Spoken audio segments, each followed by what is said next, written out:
everyone, welcome back to my channel. My name is Sanjana, and in today's video we're going to talk about the recession, as there's definitely a lot of fear around globally. I'm going to talk you through what the market sentiment looks like and personally what I'm doing to overcome the fears of a recession. So if you are interested in finding out more, then please keep watching.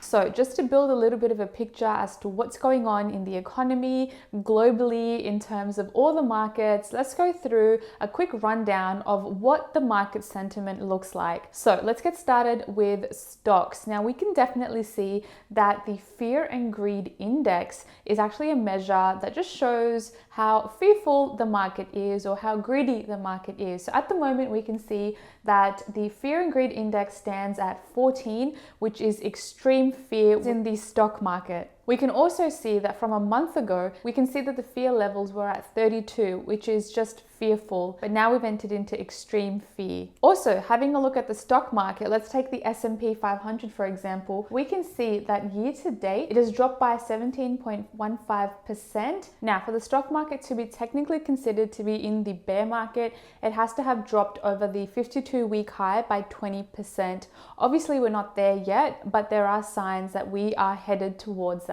Now, if we compare that to the crypto market as well, we can see that the fear and greed index currently stands at 12, which is within the extreme fear category. We can see that the extreme fear category has been quite evident over the last few weeks and months as well. If we have a look at the price of Bitcoin year to date, it has actually dropped by 37.24%, which again is a very significant drop. Obviously, we all know cryptocurrency is very volatile as compared to the stock market, as compared to ETFs, but we can definitely see that there are signs headed towards a bearish market if we're not already in one. Also, we can see in the month of May, the RBA, which is the Reserve Bank of Australia, has actually increased their cash rate as well by 25 basis points to 0.35%. Rising interest rates technically mean that it will be harder for people who have debt products to actually pay back either their mortgages, personal loans, credit cards. So it's just going to increase the cost of living. This is the first time that the cash rate has actually been increased since 2010. Meaning that our economy is currently expanding, and it's actually expanding at a faster rate than we actually initially thought. Statement by Philip Lowe, who is the governor, stated that now was the right time to begin withdrawing some of the extraordinary monetary support that was put into place to help with the Australian economy during the pandemic.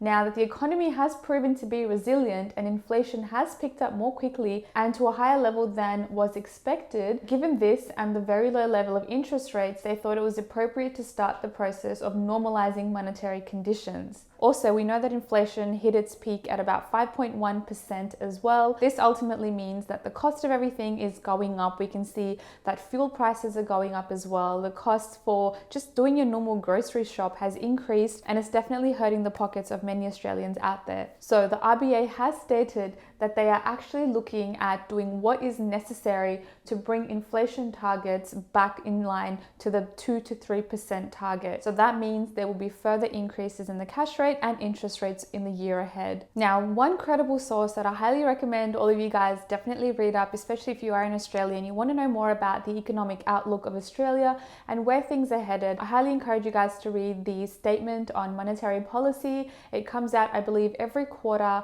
and there's some pretty good information if you want to know where the economy is headed, where we're currently at, and the reasons why the RBA have made the decisions that they have and what's going to happen to the economy based off of their decisions. So I'll have a link to the statement down below in case you are interested in reading it out. It's not too long, it's very simple, very sort of self-explanatory as well, so I highly encourage you guys to read that. So just in case I haven't painted the picture enough for you guys here in terms of whether we are headed into a recession or not, but we can also see that fuel prices are definitely increasing as well. Currently, we see that the average fuel price for a litre of petrol costs about $2 in New South Wales. And that is also having the fuel excise in place as well, which is actually set to last about 6 months. However, we can see that there are supply chain shortages. We can see there are external factors that are contributing to the increased price of petrol. Now, in order for the Australian economy to come out of the pandemic, we saw the government implement fiscal policy elements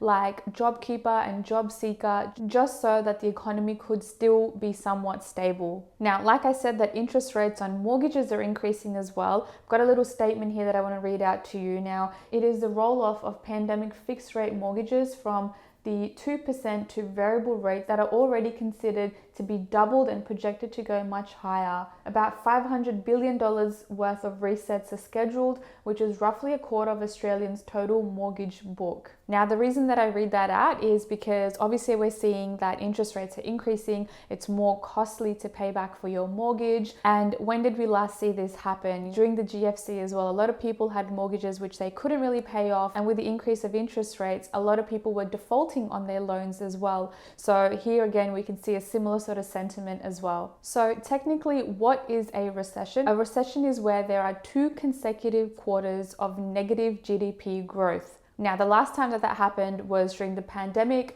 We saw negative GDP growth or economic activity. Also, another indicator which is very commonly looked at as well is also the Australian government bond market as well. Now, usually what tends to happen during a time of recession, people tend to put their money away into bonds because they see that being a safer bet than having their money, sit in a bank account or even, invest their money as well. So we're actually seeing an increase in the bond market as well, which again is not a good indicator. Now, let's talk about what I'm personally doing because of all of these recession fears. Now, a lot of it has to come down to your mindset. Normally, you would rely on the growth of your investments to take you through and to increase your wealth over time. However, in a recession, that somewhat changes and the dynamic is completely different. Now, during a recession, depending on how you think about it, there doesn't have to be a negative connotation associated with it. We all know Warren Buffett and what he says about, when prices are low and rates are low. He actually uses downturns as a perfect time to build an investment portfolio that will stand the test of time and can be highly profitable once the economic growth restarts again. Now, this is also something that I also personally believe in as well. Having a look at the Fear and Greed Index, he also mentions that during times of greed, you should calm down and not purchase, whereas times of fear is obviously when things are technically on sale, and that's when you should be looking at making purchases if you can. Now, personally for me, what I'll be doing and what I've been doing for quite some time is dollar cost averaging. So regardless of whether the market is low, whether it's high, I still allocate a certain amount of money towards my investments. Now, this is a great segue into today's sponsor, which is SwiftX. I've spoken about SwiftX here on my channel before. Essentially, they're an Australian-based cryptocurrency platform. They have a number of crypto assets available on their platform, and it's always increasing every single day. They've got one of the lowest fees around as well within Australia if you compare to other major cryptocurrency platforms. And another thing which they have actually introduced as well is their earn feature, which is absolutely amazing because you are able to now earn interest on cryptocurrencies like Bitcoin, Ethereum, and other cryptocurrencies, which is not actually available on any other platform here in Australia. So they're one of the first ones. If you want to, stake your cryptocurrency, you can utilize the earn feature. And for cryptocurrencies like Bitcoin and Ethereum, the interest rate is about 5.12% on those cryptocurrencies. And obviously, if we compare that to savings accounts in Australia, we can see that this is significantly higher. Another thing which I absolutely love about SwiftX is that they have a demo feature. So if you're new to the platform and you're not really sure how to really play around with cryptocurrency, then there's a demo feature for you which you can toggle on and play with dummy money. Not only that, the app is super user-friendly as well, which I highly encourage you guys to download. So if you are interested, my audience will be able to get $20 worth of free Bitcoin just by signing up. I'll leave the link down below in the description box, and make sure you use my code SANJNA20 to enable you to get your $20 worth of free Bitcoin just to get you started on your cryptocurrency journey. Now, let's talk about the property market as well. Now, we are tending to hear a lot of negative negative news around property markets and how that's going to be affected by the recession as well. So with property, what I'm personally doing is I've currently gone and refinanced my loans. I've extracted some equity and I'm in the process of settling that all up. In fact, today is when I actually have my settlement. So I then plan to use some of that equity to purchase another investment property, which I will actually do another video on once that is all done and dusted. I personally feel that property for my portfolio is a good way for me to diversify my portfolio, because we all know that I've got cryptocurrency, NFTs, which are very volatile assets. So I like having property in there that is a little bit more stable now, and it tends to be seen as the foundational sort of wealth building blocks that you need to have to build a strong portfolio. Now, I want to bring your attention to an AFR article which recently popped up, which actually talks about regional house prices and how they are on track to rise by 20% this year. Now, I know I get a lot of hate for investing regionally and people saying that it's a dud investment. Why don't you buy in Sydney or in the city? But the reason, and the true reason, is that it doesn't really make sense financially to me, maybe to you, but personally for me, it does not really work in terms of the numbers. I've worked with my buyer's agent and we have figured that regional is the best sort of approach for my sort of scenario. It might not be for you, but having a look, regional house prices are expected to rise, and the fact that I've been able to sort of extract a lot of equity over the last 2.5 years of my investing journey and be able to purchase the investments that I have been without actually having to put a lot of my own money or deposit down, I think is an answer in itself. So if you're interested in reading that article as well, I'll have it linked down below in the description box. Now, another thing that I'm doing as well, just to make sure that I'm keeping myself safe during these recession fears, is by making sure I have a stable emergency fund as well. I've already got an emergency fund, but I think it's really good to reflect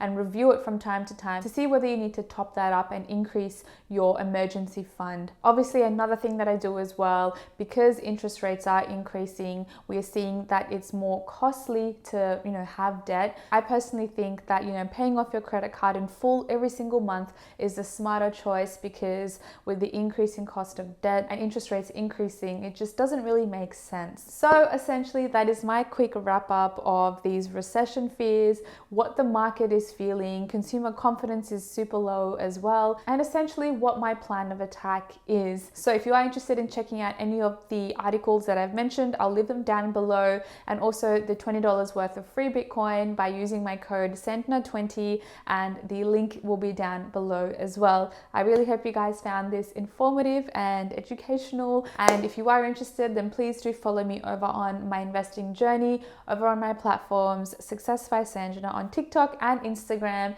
and I'll catch you guys in my next video. Thanks guys.